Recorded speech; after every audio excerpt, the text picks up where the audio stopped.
That will work fine. What they killing for, Lord?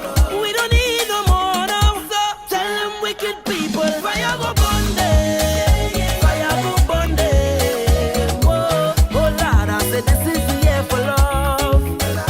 Fire go Bundy, fire go Bundy. Whoa, say little boy, you ain't mad at all. No, another one just gone. Folks, good evening. This is easily the most sober Carnival Sunday evening I have had in life, like ever. So thanks to COVID-19, I am home in my house on a Carnival Sunday evening and with absolutely no plans to be anywhere tomorrow at all. I mean, I have a costume. I'm here thinking to myself, I might put on the costume and just, walk around the place, jump in my car, go and run errands in my costume because I'm missing the carnival. I have a really, really, really wicked piece of tobacco for the carnival. And I want to, thank all of you for coming and joining me here this evening. But the interesting and useful thing about not having carnival this year is that I'm not distracted. I can't be distracted. There aren't events and things for me to head out to or projects that I have to undertake because I also tend to work a fair amount during the carnival period. So there's nothing to distract me. No Marshall Monday, no Fantastic Friday, no Big Fete, no, I had no Soca Brainwash yesterday, I had no Pan Finals last night, I had no Blue Devils and thing yesterday evening in Shodo Junction. It had nothing like that to distract me this year. So as a result of not having those things to distract me this year, it means that there is a lot that was happening or that has been happening news-wise that I've been able to just keep my eye on and keep my attention on. Two of those things are all kind of hinged on one particular incident. And of course that is the murder that would have that has, not even would have had, because it's not past tense at all, the murder that has the entire country upset and up in arms and angry and frustrated and tired and all of those things. And that particular crime has thrown a very harsh light on us as a society. So the way in which Carnival might have pulled that light away, and so we would have been focused on wherever Carnival Bacchanal might have been taking place. Because, there's always a Bacchanal for Carnival, right? Who win which competition and who vex about who win the competition and who get enough money and who ain't get enough money and them kind of things. So that particular murder has led to a lot of focus. But I wanted to, all you know me, I just like to delve into my little history, my little reflection and them kind of things. So those of you that are here this evening, thank you again. Thank you so much for showing up. Because I want to go back 10 years ago. And I want to go back 10 years ago in the month of February. Hi to Arlene, to Dolores, to Barry, right? Hi Barry Cochran, how you doing? Hi Franklin. 10 years ago in February, and I'll tell you what caused me to throw my mind back to 10 years ago in February. Somebody jumped clean straight out themselves. Me know how people is be having outer body experience on my walls and pages and them so. But a girl that I knew in media, however many years ago, jump up on my news source page. I only noticed the comment this morning. So me and check to see what time she put up the comment. Jump up on my news source page. And when she jumped up on my news source page, she had a full outer body experience, right? Asking me about why I ain't hold a vigil and what is I just be doing.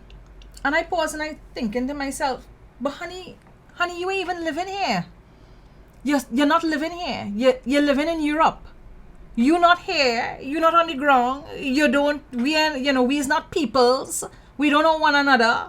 You ain't know why I just be doing with myself when the day come. You have no idea how I put in the work as an activist, as an advocate for issues that taking place within the country. But you pick up your hot self in your COVID-riddled country get on your keyboard and decide to come to throw heat in my direction? No. Jump back in your whole self. So when I pause and I say, well, let me get you a brief message so that she could jump back in she whole self, because I don't like when people spirit leave their body and thing on my page now. Right? As a woman, I just want people spirit to be back in their body so they could be at peace with themselves and thing. So I leave a message and then I pause and I think to myself, February 2021. February 2021, a murder has taken place, and a murder has taken place that has the country gut-wrenched. We in pain over this murder, right? Nobody thrilled about what has happened at all. Nobody is thrilled about it. We were all hoping she would be found safely. And when we got the news, the official news that Thursday that her body was found, everybody mashed up about it. Everybody was mashed up about it. So I pause and I say to myself, what I was doing 5 years ago, 10 years ago. So 5 years ago would have been, good Lord, 2016, somewhere thereabouts. Yeah, 5 years ago would have been 2016. January, February 2016, I was making noise for Daryl Smith, aka Sporty Spice, to be fired as a government minister. I was making noise for Daryl Smith, a government minister, PNM government minister, because everybody's like to call me PNM, right? Andrea Bharatt, was making noise for a PNM minister to be fired because I felt that how he was conducting himself as a minister was unbecoming, right? Good. And then I say, what I was doing 10 years before that? And I want to tell you something. 2021 is actually my 10-year anniversary doing this kind of stuff, bringing awareness to the population, right? So let me talk about February 2011. And to talk about February 2011,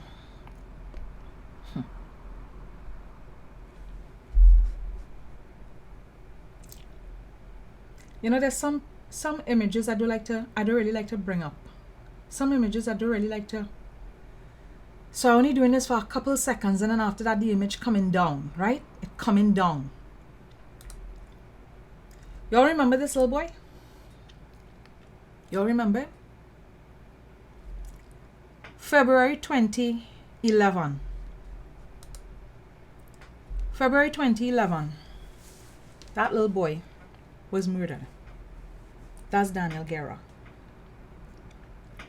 And Daniel Guerra's body was found in the waterways of the river system in South Oropouche, right? South Trinidad. And the story that people was given at first was that Daniel went to a shop and he was walking back home and they believe he slipped and fall in the river. But when the details of the story started to come out, and this is why between 2011 and now, I have learned to pause and wait for details to unravel and unveil itself. Because oftentimes, the first set of information it is get about a case is inaccurate information, and everybody does start to get on very emotional one time, right? So Daniel's body ends up in the river system down to Aruba side. Daniel from Gasparillo, I believe. And when they were speaking to his mom was real dazed. She was real out of it. The case is not yet solved. But if I remember properly, a police officer was pointed as the suspect, right? As the murder suspect. And it is believed that the officer was actually a close personal friend of the mother of Daniel Guerra. Why do I bring up the issue of Daniel Guerra? I bring up the issue of Daniel Guerra for two reasons. Because I want to talk about how the country reacted to his death. I want to talk about how I reacted to his death. I want to talk about how people used his death for political mileage. And I want to point to some of the persons who used his death for political mileage, like to launch themselves politically. So Daniel passed away. And when Daniel passed away, I would have put up a series of posts on social media at that point in time about the passing. And that is when, 2011 is when, Philip Edward Alexander and myself collaborated. Right? So I know Philip Edward Alexander a good 10 years now. I'm following him. I'm following his career. I'm following his activities a good 10 years now. And there are people who know Philip longer than me. They know him 20 years, they know him 30 years, they know him 40 years. And the entire time they know him, they only know him as a garden variety conman. Right? So when I met Philip in 2011, I was not aware that Philip was the sort of person who was just, imbalanced and dishonest and capable of the kinds of rantings and abuse that he does carry on with on social media. So we talked about how it was important to raise awareness over this whole thing about Daniel's death and the Children's Act, and to put pressure on the government to sign or to pass the children's to pass the bill in court, right? In Parliament. At this point in time, the Parliament was still at the Red House, where it has moved back to, right? So it wasn't down at Tower D. At Tower D. So in that week, there were a number of events that took place, small events that we would have promoted. So we would have ended up on, Philip went on television. He did a number of television interviews. We had little protest in Woodford Square. We also had a protest at the Queen's Park Savannah. So I want to tell you something. I want to show you the placard that I had made, right? So this was the placard that I had made. And I went with that and I put that because we fed up. And I want all you to understand something about this here Trinidad and Tobago, because all of this is going to get pulled into what is I to talk about with respect to how we politicize vigils and thing here, right? Because today's episode is entitled Vigil Anti, right? I split up the words because there's two sets of vigilante I want to talk about here. I want to talk about Tuppy, who has decided that he's a vigilante when it comes to law. And I want to talk about people who just want to be holding vigils, and at the same time, they're not supporting law and law enforcement in the country, right? So, that was my placard. And I was in Queen's Park Savannah. Now, when you're having protests in Queen's Park Savannah, the uptown crowd will show up for that protest. And I'm calling it plain. Right? I'm calling it plain as day. When we had the protests around the Queen's Park Savannah, and we had it in the vicinity of Marley Street, right? No, not Marley Street, Whitehall. We had it in the vicinity of Whitehall. The uptown crowd showed up for that, right? Middle class, upper middle class Trinidad and Tobago, they showed up for the Queen's Park Savannah protests because the Queen's Park Savannah was where they felt safer. They didn't want to have to come downtown Port of Spain to deal up with any protests. So we had the uptown protests on the Wednesday. And then we arranged to have a downtown protest on the Friday. And I believe I've given you all this story already, right? Because there are other people who on my social media could still remember the things that happened then. Lisa Thomas, who does a lot of work with animals and wildlife and stuff. Lisa Thomas was part of that, she was part of the protesting that was taking place then. Timothy Christopher Nokio, right? He was part of that. A guy called Sheldon Scipio. I don't remember all of the names, What I do remember is this.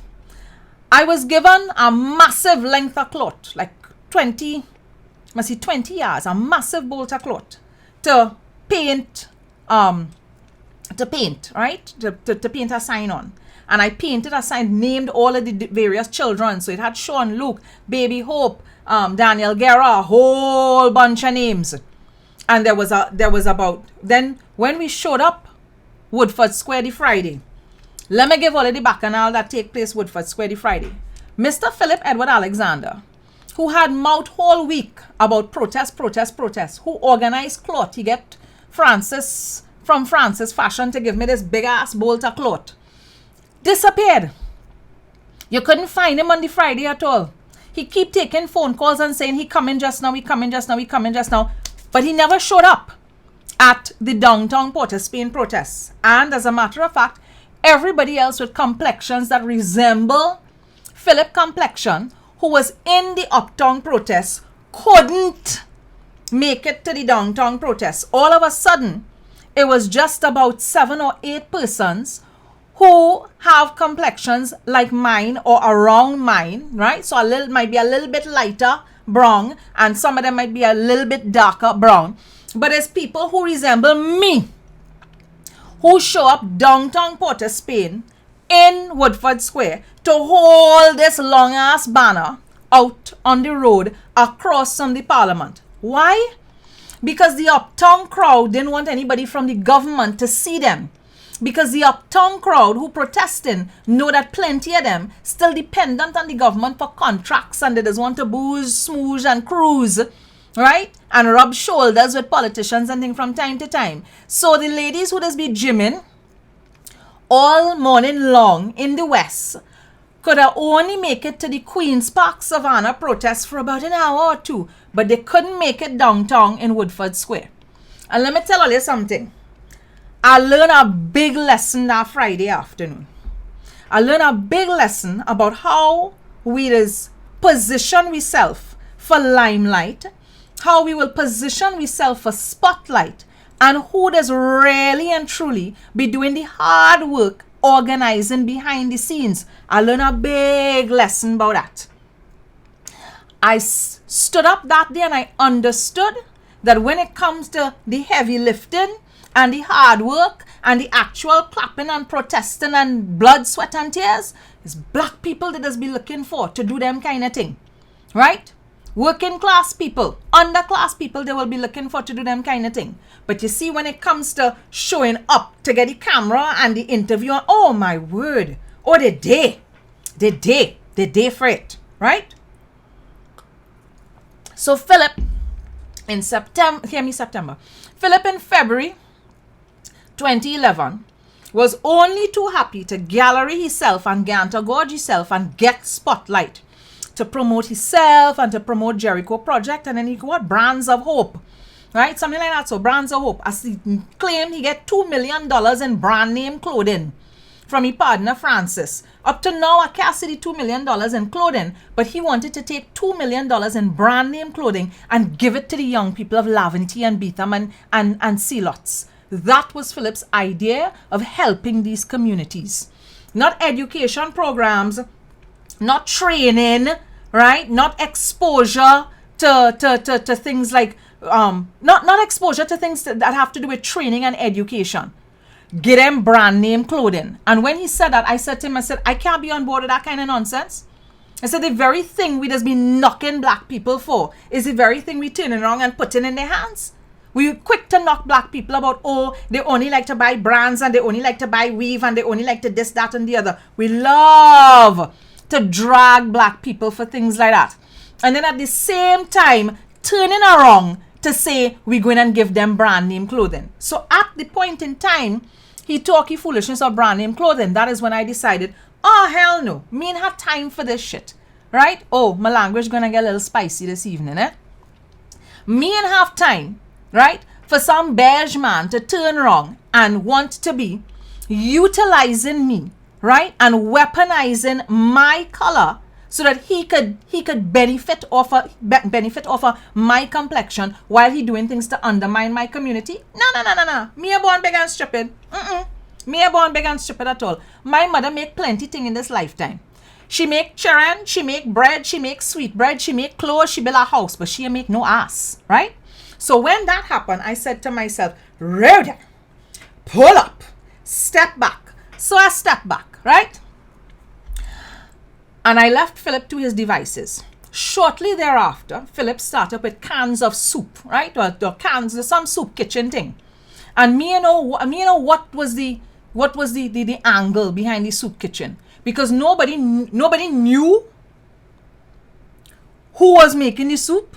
Nobody knew where the soup was going to, but Philip was busy asking for donations for this soup kitchen. And that is when I looked on and I realized all of this man's activism is a racket. All of it is a racket. All of it is a front for him to collect money from an unsuspecting public, and to collect money from an unsuspecting public that he never accounts to, right? So he's very good. He is the consummate charlatan, the consummate smart man, right? So he will come every single, listen, Philip always have an angle, he always have a story, and he always has a new audience to go to with his foolishness. But me, I pinched myself in 2011 and I said, not me again. Me ain't getting involved in that. And from then to now, when anybody beige show up to say to me, Rhoda, we want to help with something. It have all kind of donkey all over Trinidad for all your back to ride, for all it to ride. Not my back. Right? Not my back. All you riding my back. So, that was 2011, 10 years ago, with Philip and them. And Philip used that activism, and he used the way in which his profile built as a result of that, to be able to move himself up to the point where he was pushing himself forward as a political this, a political that, whatever it is, have you. From then to now, I have made no efforts to start no political party. I have made no efforts to run for any political post. I have made no efforts at all to run for any political position. People left, right, and center just be calling me all kinds of names. Nobody just called Philip a political whore. Nobody. For whatever reason. Maybe because he beige, right? Because I kind of feel when you're beige in this place, you could get away with all kind of foolishness and nobody does want to call you precisely what he is. But I will tell you, he's a hoe. Right? He is a hoe. And listen, he is the best hoe there is to be, right? Philip heard him on heights, right? It is poetry, right? That is what he practices. He practices poetry, right? And his poetry is fluid. You can't not look on and admire the fluidity with which he practices his poetry, right? Good. So Philip is not necessarily atypical.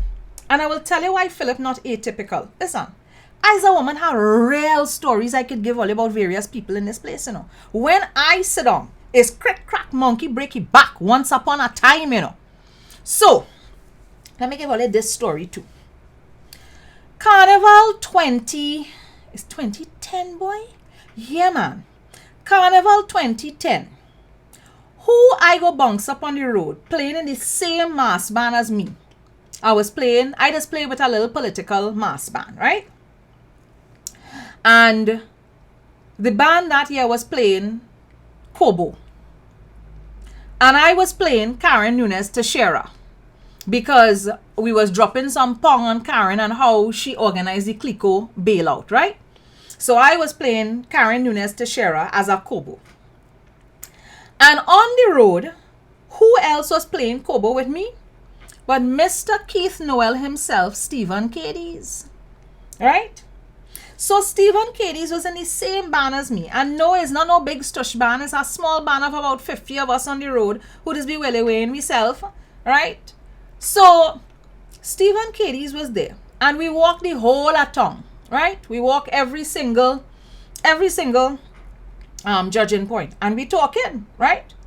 And he talking about Keith Noel. And listen, homeboy so mash up about what has happened to Keith. And listen, I don't know how much all remember the pageantry that was the protest for Keith Noel, you know, right? It had people dressed in black. It had coffin moved through the street, all kind of things. So all kind of things take place off of that Keith Noel protest. And I'm saying all of these things to remind you all that all of these protests took place. And I believe that the population was generally and genuinely upset about what was happening with crime, what was and was specifically despondent about all of those crimes, in despair. But I am also absolutely certain that there are people who capitalized off of public grief and public mourning. And I say it without any fear of contradiction. Stephen Cadiz was one of those persons who built up career off the body of a dead black man. Right? Punto final. Because when Stephen Cadiz got into government, he did very little, if anything at all, about improving the crime situation in this country. As a matter of fact, Stephen Cadiz functioned as a government minister within a government that dismantled the national security apparatus and called a failed state of emergency that locked up almost 8,000 young black males from single parent homes. So Stephen Cadiz, who was so mashed up on the road that year, Carnival 2010, broken hearted, oh God, right? He was a Martin Luther King of crime at that point in time. Stephen Cadiz win a seat, Shogunas West seat, get into government, and after that, all his activism done. All the dreams that he had, like they went right back to sleep, right? Went right back to sleep. So he benefited from the social awareness that was raised as a result of Keith Noel's death, right? Because they start a whole committee. Philip Edward Alexander, our next one, who benefit off of the public mourning the death of a child, right? Now, let me tell you something. When you need to use a dead person's body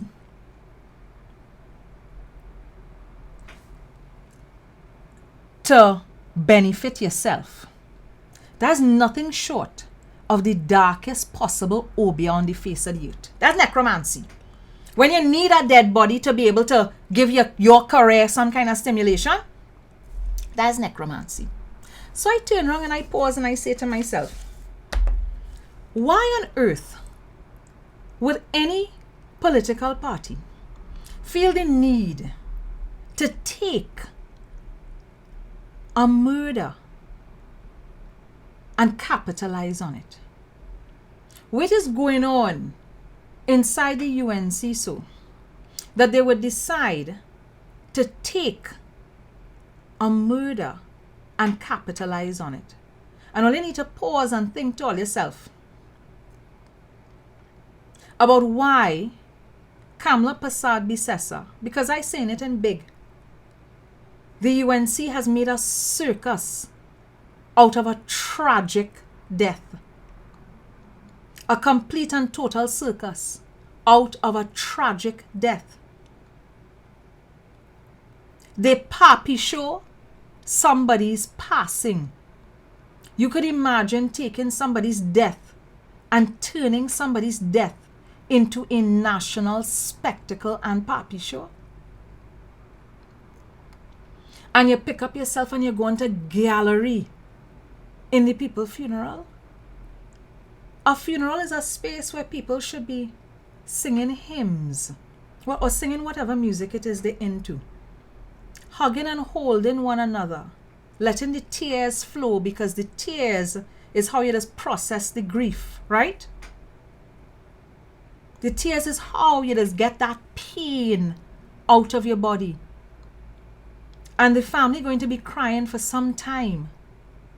But I guarantee you that once this thing has lost its cultural currency in the public domain, all of the buzzing and buzzing and buzzing that you're seeing from UNC politicians, that's going to come to an end. Because back in 2011, Kamla sit down and write a whole letter to Daniel Guerra, you know. All you need to understand that, the little boy has died, and Kamla, to play on public emotion, and that's the thing, she understands only too well that the public is an emotional public, right? And we just get caught up in things real fast, and we just run with we emotions. Kamala write a letter to a dead child and make sure she get in newspapers to publish the letter. And in the letter, she talk about how heartbroken she is and all of the things she's going to do. And Kamala Prasad Bisesa sat down with 29 MPs in the parliament and never passed the Children's Act.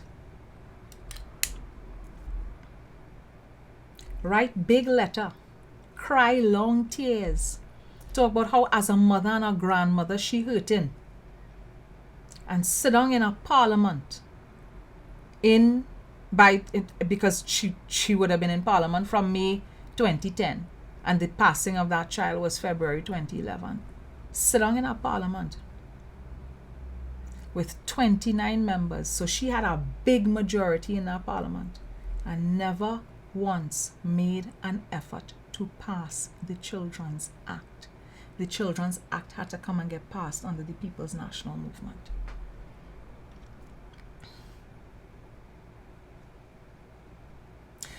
So when I see somebody's death, anybody's death, especially if it's a tragic death like a murder, like a crime has taken place, and I see politicians jumping up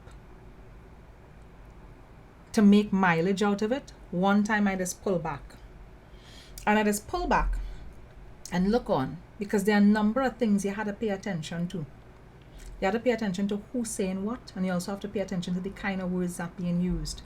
And the hard part about the papi showing and the mama guy that was taking place with that death the last couple of weeks is that to make it into a political issue, they also had to make it into a race issue. And that hurt me. It hurt a lot of other people as well, because we were looking on. Everybody was mourning.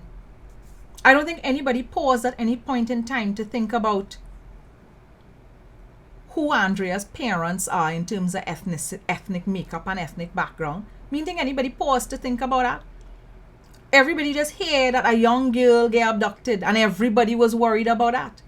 Because all of we have sisters and nieces and cousins, right? All of us, plenty of us have daughters. So you hear a young girl get abducted, and your heart reach up in your throat one time, and all you're thinking is, dear sweet Lord, let we find she. And then we don't find her, and all of a sudden we start to make the entire thing about race, not about crime, which has nothing to do with race, right? Because crime is as a result of opportunity and social factors. That's what crime is about. Opportunity and social factors. Crime is not about race. But the UNC don't have any other drum to beat. No other drum to beat. So all of a sudden, there's a way in which this murder was being discussed. And you pause and look on in disgust at the way in which this murder was being discussed. And you had to say to yourself, nah, let me step back. So I decided the only way I was going to be discussing this issue back a couple of weeks ago, when the whole thing was to look at it from the perspective of policing and the justice system. So I was looking at it from the perspective of crime detection and the justice system, because I'm not looking to get my emotions tied up in an issue that the opposition is attempting to politicize. I'm not looking for that at all. Because jump high, jump low, whether you look like my last name or you look like my first name, right? Or you look like my middle name, jump high, jump low, crime affecting all of us. And for crime to no longer continue to be affecting all of us, we have legislation that we had to tackle, we have policing issues we had to tackle, and we have societal behavioral issues we had to tackle. And so with a view to that, that's why I reached out to the Attorney General to bring him here so that he could make sense of the legislation. That's why I reached out to those psychologists to bring them here so that we could make sense of the behavioral issues that we're dealing up with as a society. And I intend to get somebody from the judiciary to come and speak to us this week. But in the midst of the foolishness that was taking place with respect to the politicizing of the murder, there was another thing that we were forced to focus on. And that other thing that we were forced to focus on is how the TTPS mess up the investigation. Total clusterfuck was that investigation. From start to finish. We sit down right here and we talked about it 2 Fridays ago. We talked about how the whole 3 different men beat 3 different men to get confessions out of 3 different men. And of the 3 different men that the police hold and beat, 2 of them are now dead. Now, there's a country where for us to feel that justice of any kind has been done, we feel people had to be beaten and had to be killed. And we don't care how they're beaten and killed. And in Trinidad and Tobago, we tend to assume that once a crime has taken place, especially if it's a violent crime that has taken place, it had to be that it's a black person that committed the crime. So Gary and his boys, right? Gary and his handpicked SWAT team went and rounded up 3 persons that fit the bill. Because up to now, we have no idea, and we can't know, because 2 of them dead. We have no idea what, if at all, would have been the real connection between any of these men and the victim. So you rounds up 3 fellas, and you beat one. And when you beat one, he bawl out the name of a person. You go, you find that next person. You beat that person. And you beat that person until that person call out a next person name, right? And 2 of the persons dead. And when anybody say anything about the issues on social media, you're vexed with them. So now is a useful opportunity for me to give all you an update on Alan Brizan. Y'all remember the post that I would have put up during the week about Alan Brizan? I forget to pull up I forget to do a screenshot of it here to pull it up for you. As a matter of fact, maybe I could go now. Maybe I have the time to find that. Do I have the time to find that? I do. Aha. Yes, I do. Right. So let me give all you the backstory into this thing here with Alan Brizan. Alan Brizan put up a post. This is not the original post that Alan put up, right? Oh, is this one no, this one is the one where he tagged Toppy. So Alan put up a post. And when Alan put up a post, my understanding is, here's what I hear. I hear Toppy sliding the man DMs. I have no idea what is our Commissioner of Police's fascination with sliding into people's DMs. So Alan put up a post. That's not the original post that he put up. And in the original post, I think his language was a little bit more intemperate. Toppy slid in his DMs and had a long quarrel with him apparently about what it is he posts and how is defamation and he should change the post and whatever it is. And Alan changed the post. So this is the post that he changed here. Now, I want all to understand something, and I need all to be absolutely clear on something. We are living in a country where the Commissioner of Police does slide in people DMs to attack them. A man that is in charge of 7,000 armed officers does slide in people inbox to give them hell. Now imagine if you are the average citizen who don't know nothing about laws in the country, who don't understand how the policing and things does work. You're bound to must be intimidated. Worse yet if you're a female. You're bound to must be intimidated. So Toppy pick up himself, jump in Alan Brizan inbox. Tell Alan he should change the post. Alan changes the post, and apparently in the inbox into Alan, he tell Alan, Professional Standards Bureau might come and meet you. Now I want all you to understand something.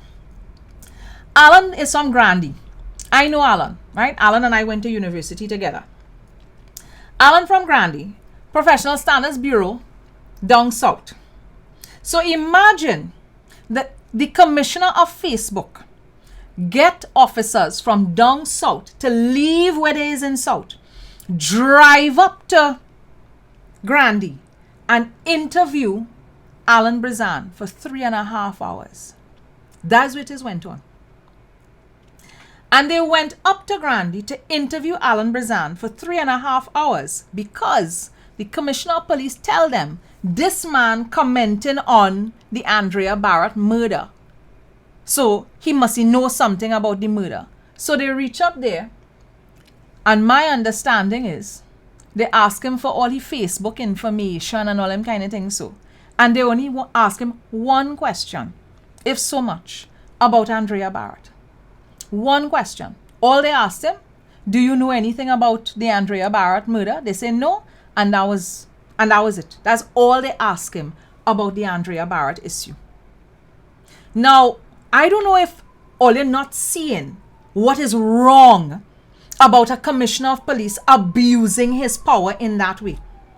Because his role and function is to run the police service and to enforce laws in the country, right? He's part of law enforcement in the country. And you have a situation where people are critiquing as they will critique, people will comment as they will comment. And you can't critique and you can't comment without Toppy showing up in your inbox to tell you what you can and cannot post on.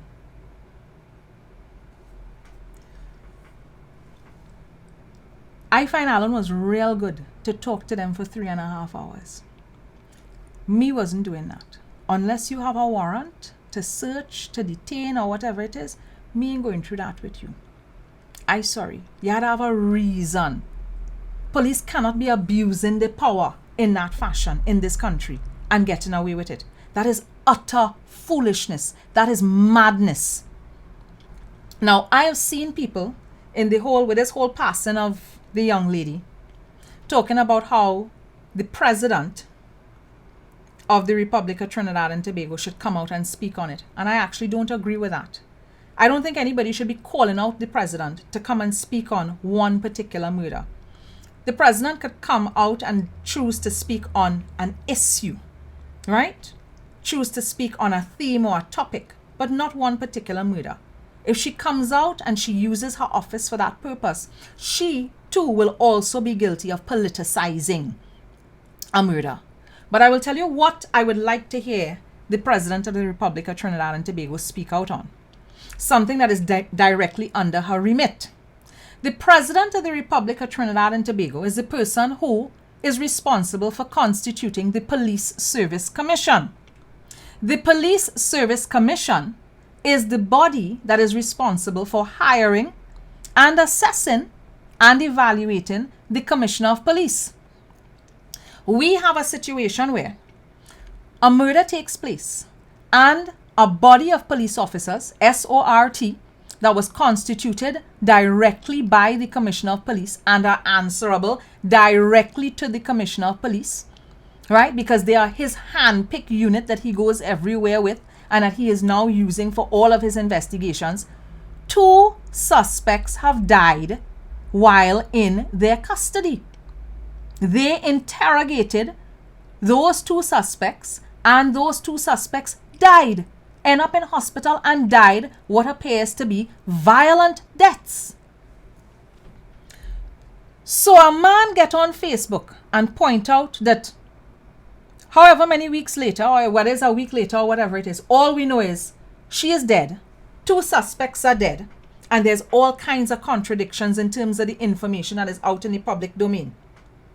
The commissioner fly in his inbox, make him adjust it. He adjust it. You're seeing the adjusted thing there now.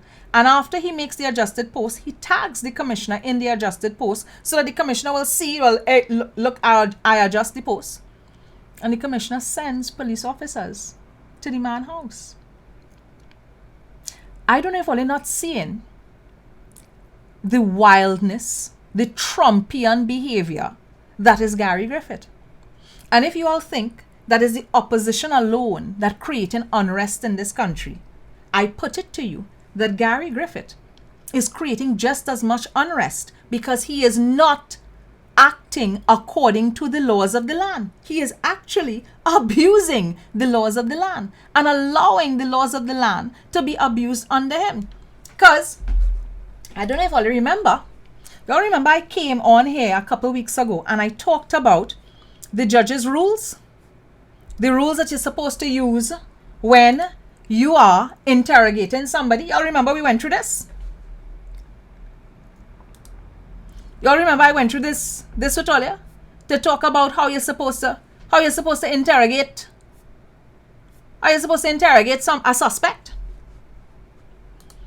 And you remember after we talk about how you're supposed to interrogate a suspect, I tell you later nothing on that list. Right? On the 12 pages, it had nothing on the 12 pages of that list that indicate you could beat a suspect for information. Nothing. Nothing on it. You're supposed to put the person to sit down, offer them things to eat, let them know if they speak, this is what likely to happen if they're speaking. Right? That the information can be used. You're supposed to allow them to see the statement. Right? They're supposed to be able to read the statement as well. I mean, if they're literate, they're supposed to read the statement. You read back the statement to them, then they sign off on it. Those kinds of things. Nothing about beating a person to death. So, let me get into this. Let me get into this autopsy. Let me get into this postmortem.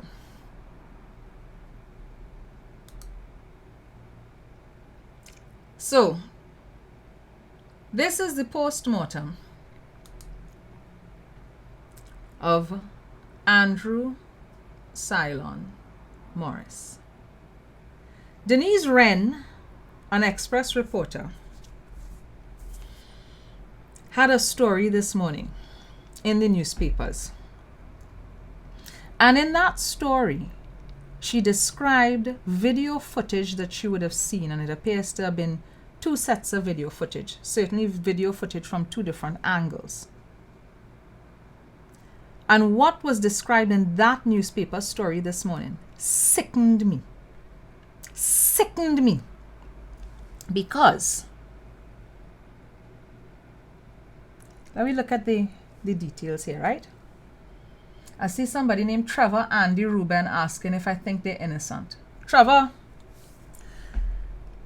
I'm going to tell you something. Unless you have evidence that points to them having committed a crime, what you carrying on with there is vigilante behavior. Because you have decided, you have made a choice to believe without any evidence that somebody is guilty and so therefore deserves to die. And so then I'm going to ask, what's the difference between you and whoever it is kill Andrea, Trevor? What's the difference between you and the person that killed Andrea? Because whoever it is killed Andrea would have decided, all right, whatever it is she have, we're going to take the money and whatever it is, and we're going to kill she.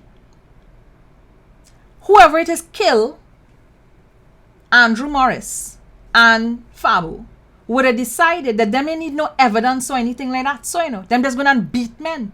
And whatever the consequences are, the consequences are. So you have a story this morning where a man is beaten. And he begging and bawling the police to not beat him. I haven't seen the footage. I read the story. But I'll tell you this. You see this autopsy report here? This autopsy report. So let me look at it. This report is a hell of a report. So the body was that of an obese African male, 5 feet 5 inches long. There was evidence that a previous autopsy was done. So apparently this is a second autopsy. There was a post-mortem incision extending from the sternum, I guess, all the way down to his pubic area. The skull was open. The contents of the thorax and abdomen were placed in a black plastic bag. I don't know how many of you have ever witnessed an autopsy. I have witnessed autopsies. That's what it is do. When they go in and they have dealt up with your insides, they put it into a black plastic bag. They put it back into your thoracic cavity and they stitch you back up, right? There were multiple injuries of blunt force trauma covering most of the anterior chest wall. When I see that, I can only assume that the chair jumped up and beat the man.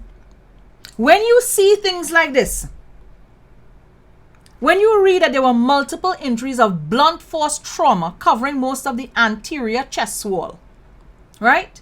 The abdomen and the posterior chest, back, upper body, upper limbs and lower limbs. It had to be the chair jump up and beat the man. Many of these injuries were 0.2 to 0.3 inches long. However, there were other noticeable injuries noted below. There were two circular defects, one 4 inches in diameter and the other 2 inches in diameter, 3 inches apart in the right posterior chest wall located over the scapula. So the scapula is like your shoulder bone.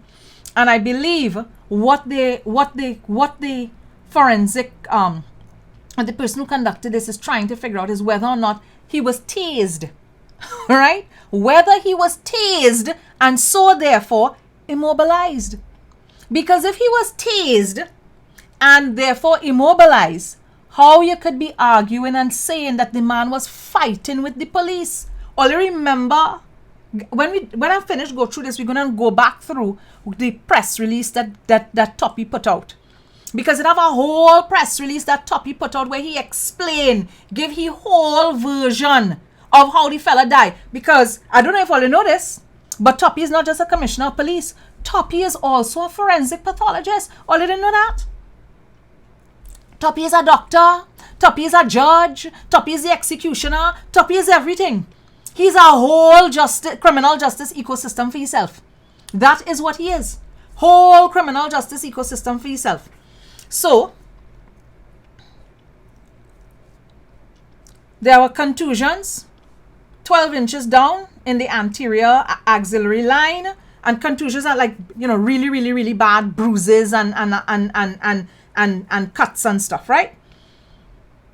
So 14 inches. So at different points in the body, there are contusions. Contusions of the right arm and right forearm were very intense and might have been associated with fractures of the underlying bone. So the bone under right arm, right? Fractured. Again, I could only assume that the chair jumped up and beat the man, right? That is what happened. The chair jumped up and beat the man. At the right wrist, there were multiple abrasions encircling the wrist that were most likely caused with a handcuff. So if you have multiple abrasions, that means that one, the handcuffs on tight and probably there's a lot of action going on, right? There was a patterned contusion which was most likely formed by a long rectangular blunt object, baton, right? Long rectangular blunt object had to be some kind of stick, right? This contusion was located obliquely across the anterior abdomen at 20 inches from the right anterior axillary line. There was contusion and hemorrhage in the right PSOAS muscle. Right? So this means that severe force was applied to the muscle to cause this injury. Again, I could only assume that the chair jumped up and beat the man. The chair jumped up and beat the man. Only listening to the amount of injuries this man had. And Gary, is your press release that said the man fall off a chair? There were multiple injuries to the face, a submental laceration 0.5 inches long, contusion of the skin covering the right cheek, lacerations of the upper and lower lips. So the man mouth bust up. There was periorbital edema of both eyes, so bloodshot eyes. There was contusion of the nose ridge, right? So, right, the nose and thing get hit too. There was contusion of the underside of the tongue. So that means the teeth and tongue probably, clap, right, must you get, right? So that chair, listen, that chair is a wrestler, right? That chair is a wrestler. That's the only thing I could say is a wrestling chair. There's more contusions, abrasions on the left side of the abdomen, the entire left arm and forearm, right? So left arm and forearm contused. Multiple contusions and abrasions on the back, the left lower limb, covering the entire tibia. So your tibia would be your thigh, was contused with the left great toe. Tibia. Yeah, right. Because radius ulna is the lower bone. So tibia is the thigh, right? right? So the left thigh. So look at this bit here about the head, the brain, the spinal cord, this area, right? The calvarium was covered with blood clots, right? So the bones, right? There was contusions on the scalp. There was a fracture of one of the bones, one of the temporal bones. So there was diastatic skull fractures, blunt force trauma resulting in skull fractures of the underlying skull bones, which would cause injuries and hemorrhage to the brain. The brain, they didn't have, according to this report here, the brain was retained at the Forensic Science Center. It was not in the black plastic bag, so they can't. Oh, sorry, right. Tibia is the shin bone, femur is the thigh. Thank you very much. So blunt force trauma resulting in they didn't have the brain, so they can't tell you exactly. This autopsy does not tell you what was wrong with the brain. The breastplate contains fractured ribs, right? So the 4th and the 8th on the right hand side, and the 4th and the 7th on the left hand side. So both sides of the rib cage were fractured, again as a result of blunt force trauma to the chest wall. I could only assume that this chair does get up and slap itself against people. That's what has happened. The chair does get up and just slam itself against people. That's the only thing that's making sense here. Then you're seeing that the chest wall, there was something called a flail segment in the chest wall, which means that it would have affected breathing in 3 ways: ineffective ventilation, pulmonary contusion, and hyperventilation would have taken place.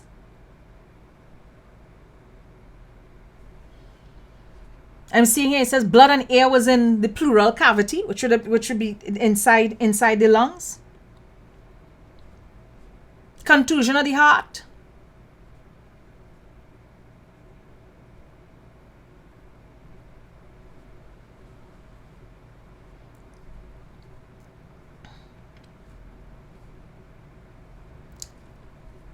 So there's this here. The liver is pale, consistent with shock from blood loss. Blood loss. A man for whom we have no evidence to attach him to a crime is taken in by police for questioning, and somehow blood loss occurs. How blood loss occurs? The stomach showed hemorrhages in wide areas consistent with trauma. How the man's stomach was hemorrhaging. And Toppy in his statement talked about how they offered the man food and he refused to eat. If your stomach hemorrhaging, you ain't feeling like you want to eat.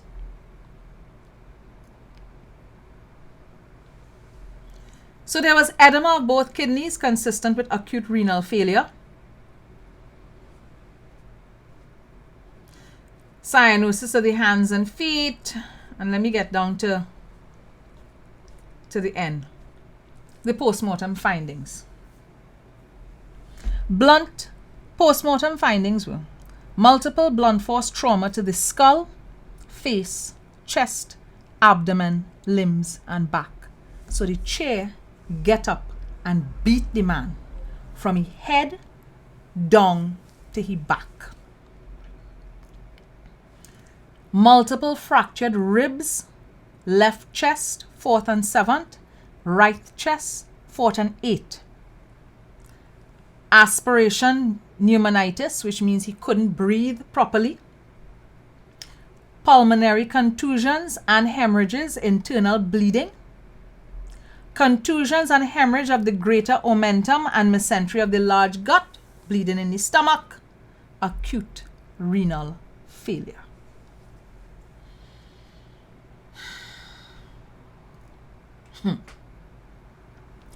This is the autopsy report for one suspect.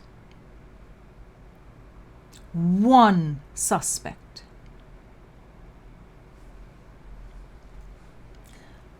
Now we're going to go back and look at how Toppy said the man did, right? Because Toppy, who is also clearly a forensic specialist, This was Toppy's.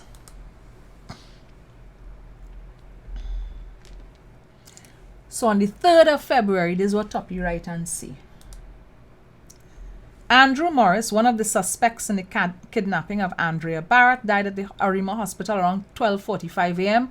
He did not die around 12:45 a.m. That is when the autopsy report was finished. So chances are he dead before that. According to investigator, members of the Special Operations Response Team went to Morris's home at Tampuna Road around 3:30 p.m. on January 31st, where they informed him of the kidnapping report and that he was under arrest. Investigators said that Morris immediately began to act violently when the attempt was made to arrest him. If you all read the Denise Wren story this morning, you will hear that the man came outside in his boxers. Right? The video showed that the man come outside in his boxers to answer police, and he was down on the ground, being beaten and bawling.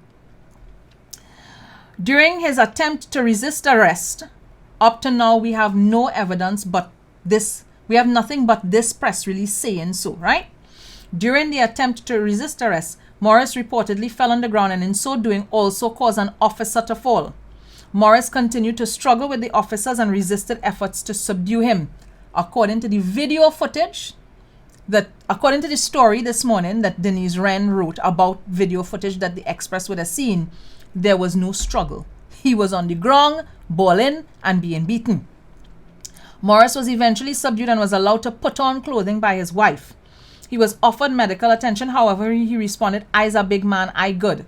According to the story in the Express this morning, that statement, nobody recorded that statement. So me know when that statement take place. But the statements that are there in the video recording, according to the Denise Wren story, reveal a man who was bawling and begging for his life and saying he don't know nothing about no girl, he does rent cars. Morris remained in police custody during that day while he assisted with the investigation. During this time, he was offered meals, including lunch and dinner, to which he refused. Imagine a man with stomach hemorrhages being offered food to eat and water to drink, and he bleeding internally. He, however, accepted only water and juice, which he consumed. Morris was offered to see a doctor at the hospital again during the day. However, he again refused, stating that he was okay. We have only the TTPS's statement, right? In accordance with the standard operating procedure of the TTPS, before he could be lodged at the station pending further inquiries, Morris had to be taken to the hospital in order to obtain a medical report. He was taken to the Arima Hospital around 10 p.m. on the said day. The other officers who sustained injuries were also taken to the hospital. While being attended to at the hospital, Morris, who was seated on a chair, fell over and had to be assisted. He later went into another room to give a urine sample and again fell and had to be assisted. He was subsequently taken to the emergency room for treatment, where he was pronounced dead around 12:45 a.m. on February 1st, 2021.